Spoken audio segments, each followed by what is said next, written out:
Хэрвээ та тамхи татдаг бол витамин С-г зайлшгүй хамт хэрэглэх ёстой гэж эмчийн зөвлөгөөг сонсож байсан баха. Коллагентэй хамгийн сайн зохицдог витаминыг нэрлэвэл гарцаагүй витамин С хэлнэ. Коллагены бие чингэх үйл явцад витамин С чухал үүрэг гүйцэтгэдэг бөгөөд гинжин холбоог нь бэхжүүлж үтцийг тогтвортой байхад оролцдог. Хэрвээ витамин С-ийн дутагдaltaй бол коллагены нийлэгжилт буурч бие дэх коллагены чанар эрс мууддаг.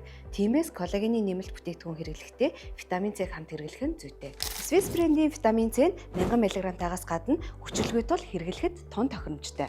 Коллаген хэрэглэсэн ч арьс пулбар болохгүй, үе мөчний өвдөлт намдахгүй байгаа юм биш үү? Тэгвэл та витамин С хэрэглэхээ бити мартаарай.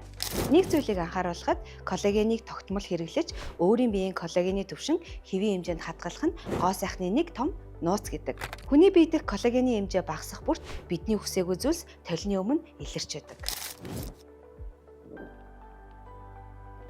Клиникийн туршилтаар баталгаажсан 4-7 хоногийн дотор өөрчлөлт авчрах дээд сортын орц найрлагатай. 800 мг, 2500 мг, 7000 мг хамгийн өндөр тунтай платинум 13000 мг-тай эластин гиалуроны хүчил давхар агуулсан пептид гидролизжуулсан буюу хүний биед бүрэн шингэх коллаген. Мөн коллаген үйлдвэрлэлийг дэмжих нэмэлт орц найрлага бүхий 50 жилийн баталгаа Swiss Brand.